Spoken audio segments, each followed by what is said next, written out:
Welcome to the Real Film Nerds Podcast. Welcome, everyone, to another episode of the Real Film Nerds. This week, we have a fun one for you. A typical movie that I personally would never see, but Mike loves it. I saw the first one. I did not see it in the theaters. I saw it long after it came out. It's an animated flick. It is not Isle of Dogs, which is our only other animated flick. It was Incredibles 2. So, Mike, give us the rundown of Incredibles 2. All right, Incredibles 2. Bob Parr, Mr. Incredible, is left to care for Jack while Helen, Elastigirl, is out saving the world.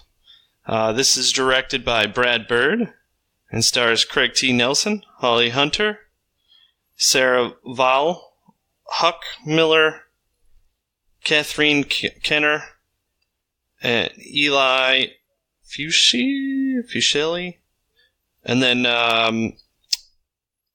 Sam L. Jackson is also in this. Dude, you forgot a very big one, a very important one. Bob Odenkirk?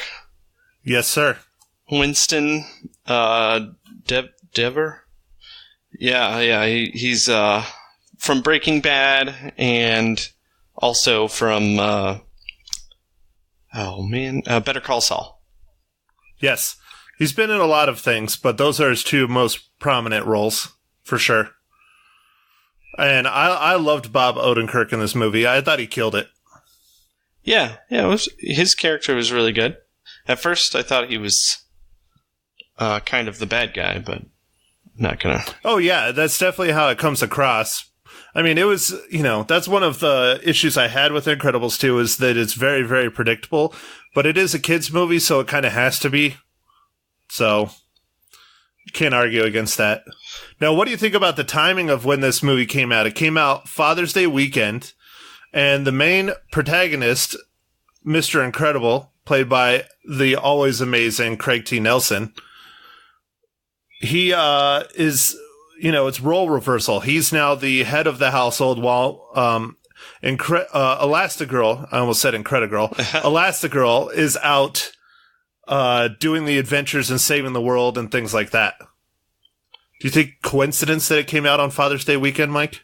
I don't think so. I mean, Matt, what do you think took him so long to make a sequel? This is 14 years in the making. Like, what's going on? From some of the articles and things I read, basically the director/writer, who is the same person that is, which you didn't mention, Brad Bird. Oh, yeah, sorry. Yeah. I didn't do the writer. Yeah, he does both. He did not want to do a sequel to the original Incredibles. He refused. He just kept refusing and refusing. And I think it just took a while for Disney to finally wear him down and say, we don't care. We want to capitalize on this intellectual property of ours that we own that is fun, amazing, and the superhero genre is just exploding right now and has been exploding. I mean, think about it. The first Incredibles came out in theaters 14 years ago. That's 2004. That is before the Marvel Cinematic Universe even came into existence. Yep, that's true. That's fairly interesting. And now, thanks to the Marvel Cinematic Universe, films like this, which clearly has already hit a note because it's made 180 million so far in its opening weekend. Woo, man. The highest of any animated film in the history of films. It's clearly, something that people really want to see. So if we don't see an Incredibles 3 in the next probably 3 or 4 years, I would be highly surprised. With or without Brad Bird. Yeah. I imagine they'll make another one, but I don't know if Brad Bird will do it again. I think he also did Finding Nemo, which I love. I believe so. Well, of course you do, Mike. What if Incredibles took place under the ocean? Would you say Incredibles is better? Absolutely. All right, so let's get into it, Mike. What did you like about Incredibles 2? I thought it was just a fun movie. There's not too much going on here. The thing that I didn't like, really, is usually in Pixar movies, they're a little bit craftier in some of their jokes and humor. And I didn't really see too much stuff here. I mean, there's a lot of, baby humor stuff, which leads into the plot a lot. But other than that, I don't know. It just didn't seem as smart, because a lot of the Pixar movies have smart, funny jokes. And right. They have those hidden adult jokes in the background that kids wouldn't get, but adults do. That's one thing that I was really looking forward to, because I know the history of Pixar and films like this, and especially the first Incredibles, where there is quite a bit of that keeps the adults entertained throughout the movie. And it was there, but it was not like prior Pixar films. Yeah, I didn't think it was as prominent or as crafty. Like, I don't know, those were really just smart jokes, usually designed just so the adults get them, and the kids just glance over it, and that's fine. Well, I thought it was a great story. It was fun, it was interesting. It wasn't as smart as the original, but it still was good. I like that they didn't have to sit down and explain everyone's powers, because everyone knows their powers now. I thought the animation was very, very good. I liked that it's set in like this society of like 50s/60s, but yet it's still set also ahead of our current society as far as technology is concerned. So it reminds me kind of a lot of like the Fallout universe. Without the nuclear bombs and, death and destruction, because it's that, 60s style architecture and televisions and cars and advertising and clothes. And it's just all 50s, 60s kind of style. But yet the technology clearly is at the level we're at now, if not higher. Like, for instance, the, I don't remember the name of it, but Elastigirl's cycle, like, that was awesome. That was one of my favorite parts of the film. Especially when she sits down on it and she starts trying to use it, and she's like, oh, it's electric. Wow, it'd take me a minute to get used to it. And she's like running into the walls and stuff. Because that's a common problem with electric vehicles.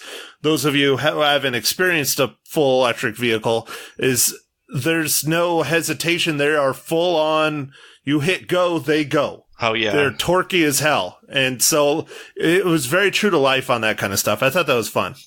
And then the ways that she used it in that whole first mission, I mean, Marvel is probably kicking themselves in the ass right now, because Elastigirl obviously is much like Mr. Fantastic from the Marvel Universe. They have the same kind of abilities. But the way that she used her elasticity ability was far and above anything, in my opinion, Mr. Fantastic has done, especially in a film. I thought it was very ingenious. I really enjoyed that. Nice. Matt, what did you think of the bad guy character being called Screenslaver? And I thought that was funny. Yeah, kind of hinting at that we're all slaves to our screens. And, there was a lot of stuff like that, yeah.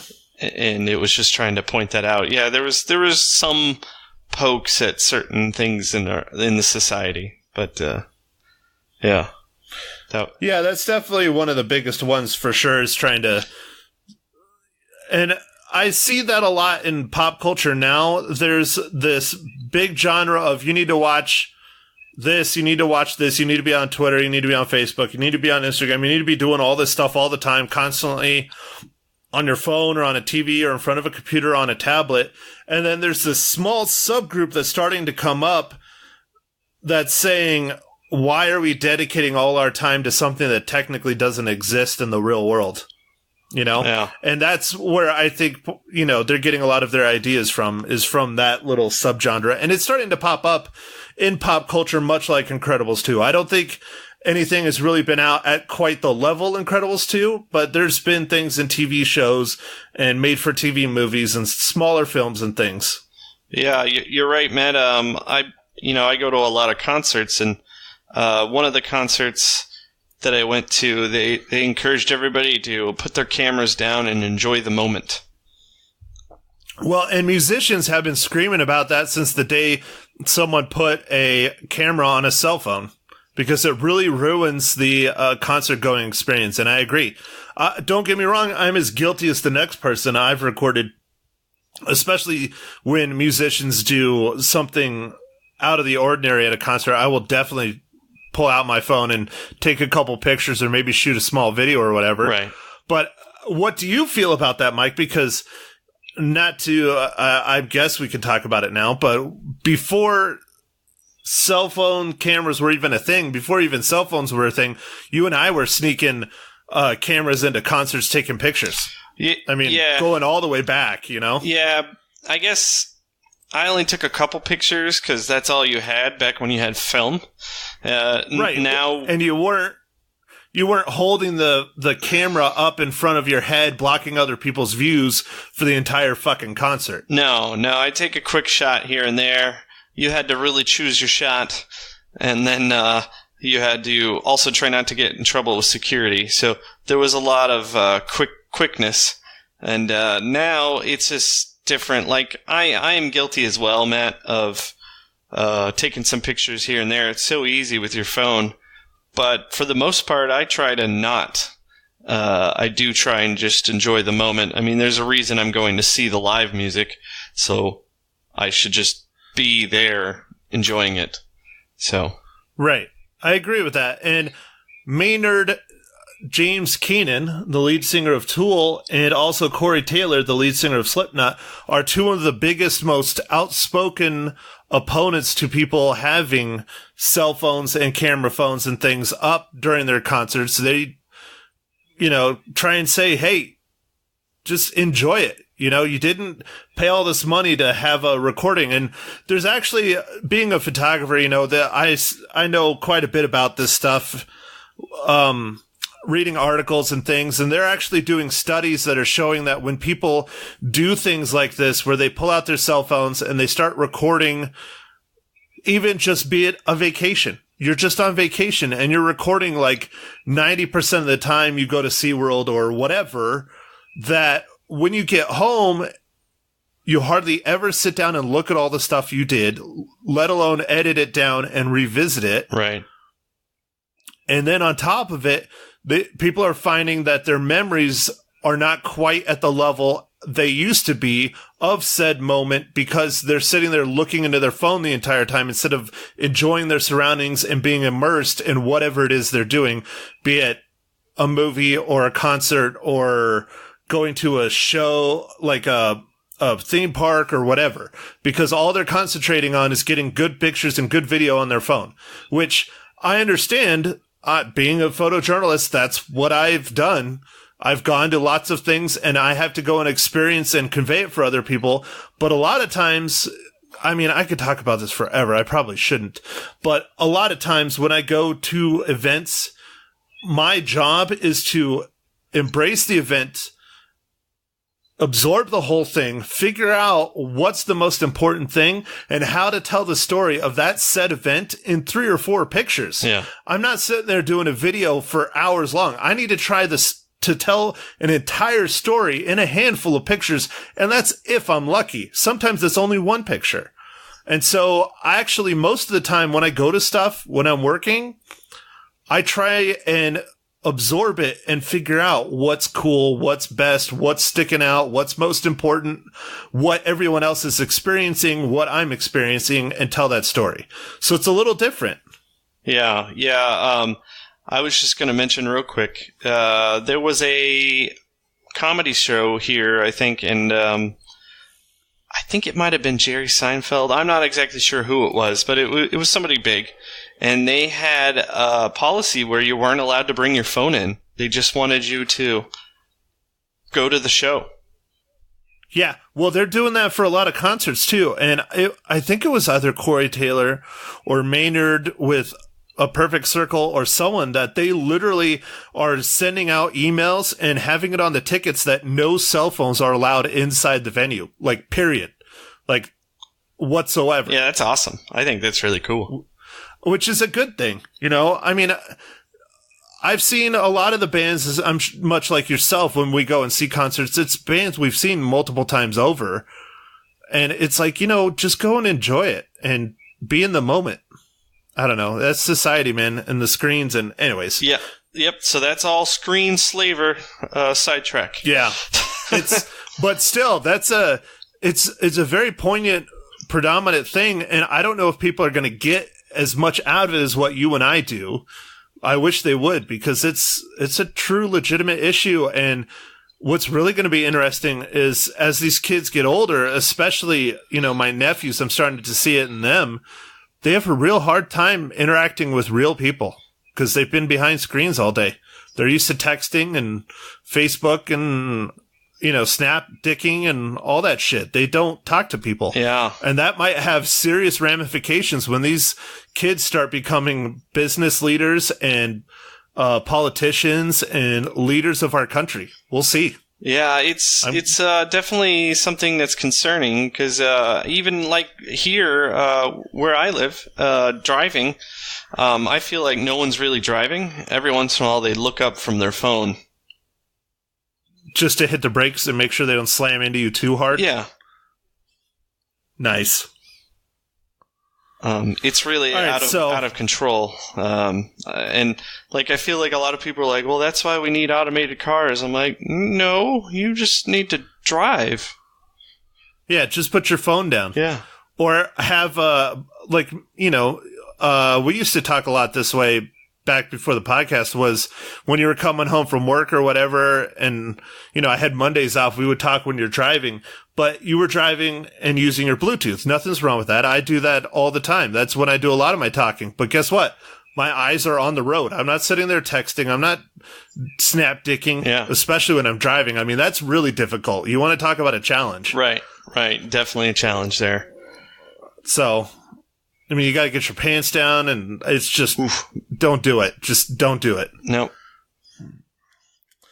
So, anyways, all right. Well, Incredibles 2, there was a lot of good and fun things and some good societal things that were pointed out. One that I thought was interesting, and I've been argued against this already with a few of my coworkers that have seen the film. Oh, man, already? But...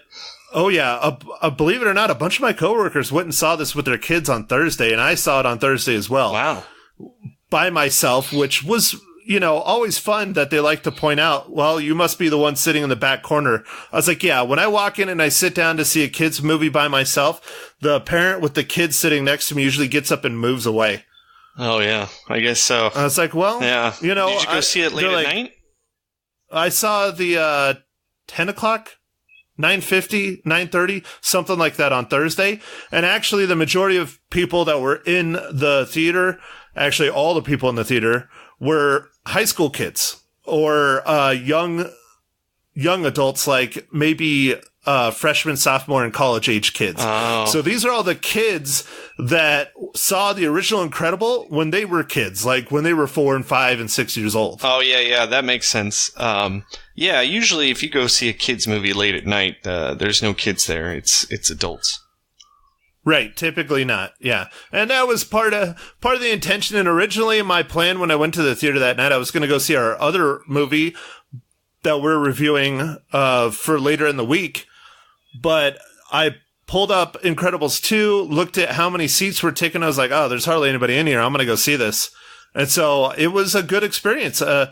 Overhearing some of the rumblings when the kids were coming out, some of the kids were disappointed in the story. They were comparing it to the original, much like I have in things. But one of the things that I was argued against is I felt that the gender role swapping between the mother and the father, with having Mr. Incredible stay home with the kids and the mom, Elastigirl, go out and be the superhero.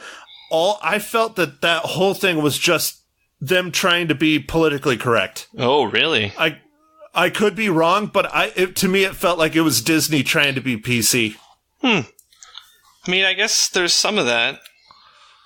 And my boss I could see was that. one of the ones. Yeah, my boss is one of the ones that saw it on Thursday, who himself is a father of multiple children, and was pointing out that that's exactly how he feels when his wife is gone and he's the one home having to tend to everyone. And I'm like, yeah, but you're still working.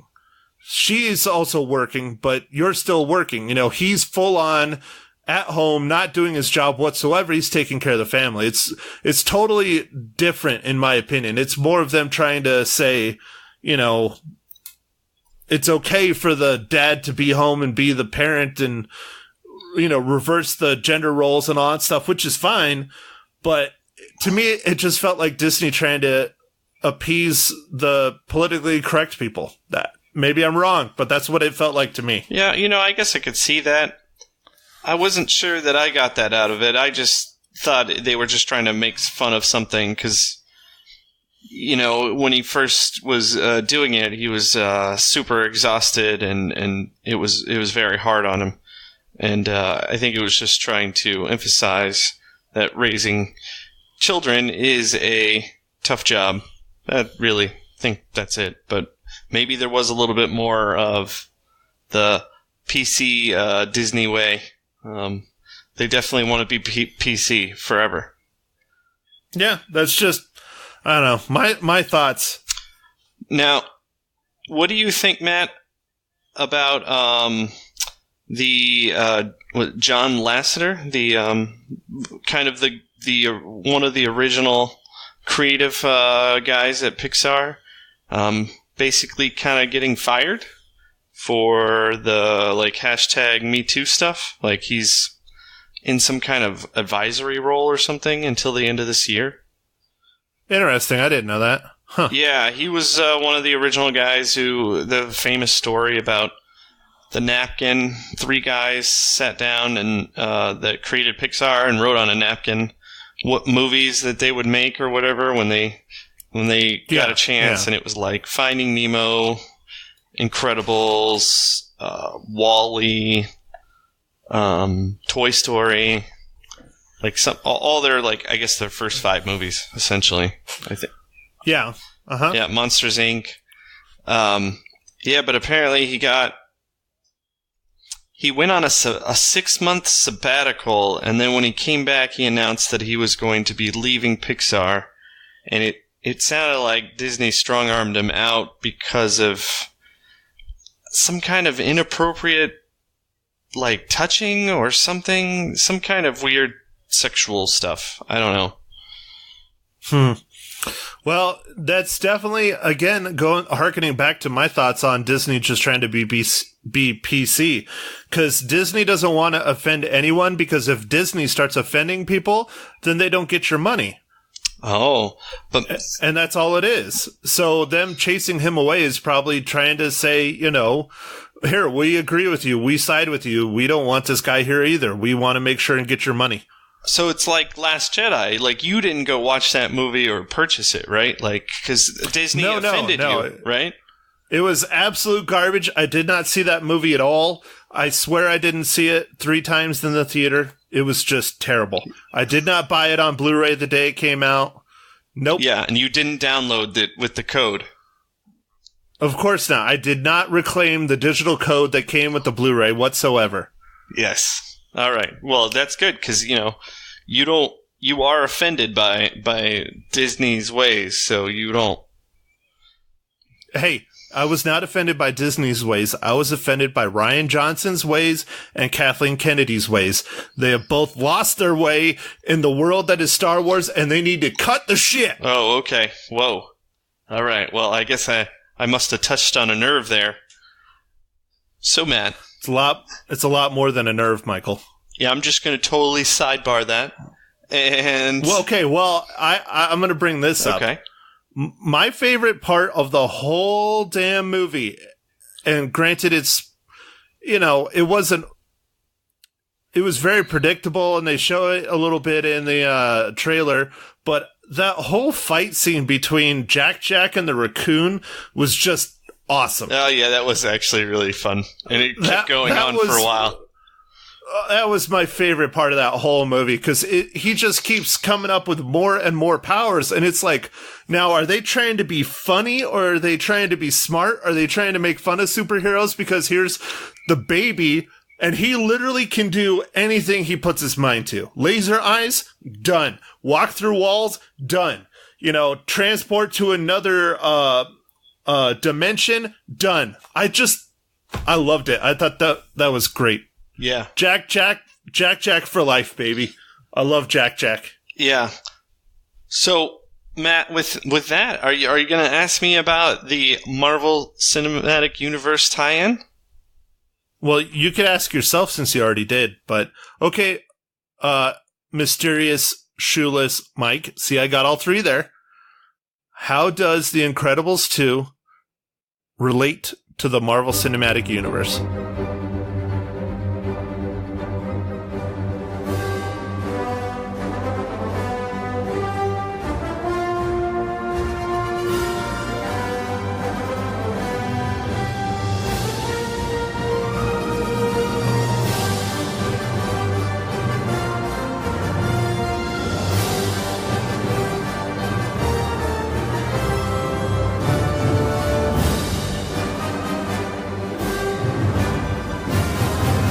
Well, I'm glad that you asked this, Matt. Crazy is Lucius Best, or Frozone, is played by Samuel L. Jackson, who happens to be in a couple of these Marvel Cinematic Universe movies as Nick Fury. Wait, hold on. Sam Jackson's in this movie? No way! Yeah. I'm just being a dick. Of course, that's one thing that Sam Jackson actually, I believe, talked about before Incredibles 2 came out, is how all the kids that are going to go see this movie are going to recognize him from the Marvel Cinematic Universe instead of from the first Incredibles, and be like, why is, Nick Fury in this movie? That doesn't make sense. Because back when the first one came out, there was no Marvel Cinematic Universe. Granted, Samuel L. Jackson has had a wonderfully storied career. Yes. Even to that point, but not so much in the world of kids. More action movies and more adult-themed films like Pulp Fiction and, stuff like that. But Marvel and their cinematic universe clearly brought him more into the limelight of the younger generation. Yeah, that's true. But he's been in so many movies. Like, Samuel L. Jackson has had an amazing career. Oh my gosh. Yeah, he's one of my favorite actors of all time, for sure. And my favorite credit card representative. Capital One, baby. What? You don't like Jennifer Garner? Nah. Why not? No. I mean, she's Elektra. Yeah. She did an incredibly horrible job as Elektra. Yeah. In Daredevil. Yeah. I guess we're not talking about that one. I don't blame you. That movie was garbage. All right, so Mike, let's get back on Incredibles 2. Do you think you should take the entire family to go see this movie? Well, I think if you're looking for a good, fun family movie, absolutely. This is just a great, fun movie, It's another kind of like popcorn summer movie. Like, I feel like it is just there's nothing too special about this movie, but it's just fun, Yeah, it's another summer blockbuster that is fun to go to, and it's a story about superheroes in a completely different universe. There's a lot of political tones behind it. I highly suggest you watch the first one before you go and see this one. I kind of wish that I would have rewatched the original before I went and saw the second one, because this film literally picks up right after the original. Yeah, I guess that would have been good. I know they had a lot of double features where they showed the first one and then they showed the new one, around here at least. I really like some of the thinking points, the more political points of it, superheroes being a major part of society, then they make them illegal, then they're not illegal anymore. And it echoes a lot of what the Marvel Cinematic Universe and Civil War specifically was trying to say. And I like that idea. I like that concept. It's always kind of fun because it takes the superhero and it puts them in the real world instead of their larger than life and the destruction of the town, city, homes, people around them do have ramifications. And that's one of the good things that I think was brought up in this film and the original. Yep. I agree. But anyways, I think they showed this in front of all of them, but one thing I did like was the fan service before the film, how they showed the actors saying, we're sorry it took so long to do this movie, and then they were talking about how long it really does take to do the animation and things like that. Yeah. And they were apologizing. I think that was nice. I know it's total, BS, but I think it was nice for them to take that into consideration to be like, listen, fans, we understand you wanted this movie. We're sorry. Yeah. That's how I read it. It was an apology. Yeah. They played that on mine as well. And then there's also the standard short that Pixar always does. But that's the only, no movies ever do that anymore. So that's kind of a cool throwback to kind of the yesteryear. That was the one that I was going to bring up, is that the short before the film was disturbing and weird to me. I didn't. It was weird, dude. It was really odd. Yeah, it was definitely weird. I understand what they were trying to say and what they were trying to go for in it, and especially it being in front of a family film, especially airing on Father's Day weekend. It made sense, but I thought it was a little weird to have it in front of incredible. I don't know. It was just a strange short. It was beautiful though. It was really well done. Yeah. No, it was well done, but man, it was weird. Yeah, dude, it was really freaking odd. It really was. So with that, Matt, how many reels do you give Incredibles 2?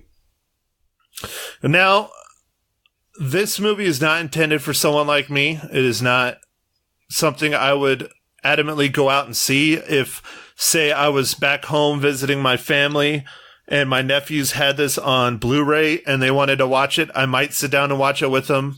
So this movie really wasn't aimed towards me. So walking into it, I wasn't super excited to see it. I was interested, but not excited. It's not something I would pay to go see on a typical day. So you have to take that into factor. But I give it 3.5 reels out of 5. Nice. Yeah, for me, this movie was just, it's just okay. And I give it 3 reels out of 5.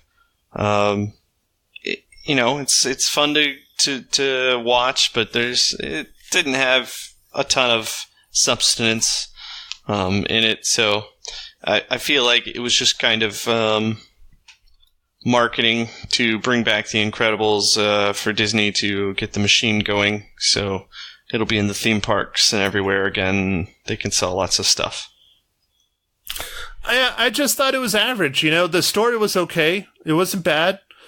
But the most important fun parts were, small little scenes, so I don't know. If you have kids, definitely go see it. If you have a girlfriend that's obsessed with Disney, definitely go see it.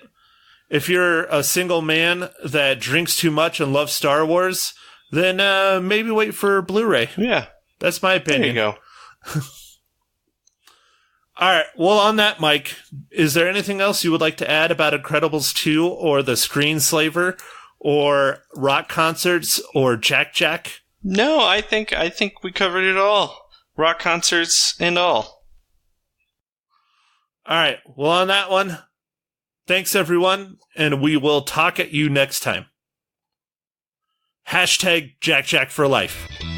Thank you for listening to The Real Film Nerds. Now, don't forget to follow us on Facebook, Twitter, and Instagram at Real Film Nerds. Now, go out and catch a movie.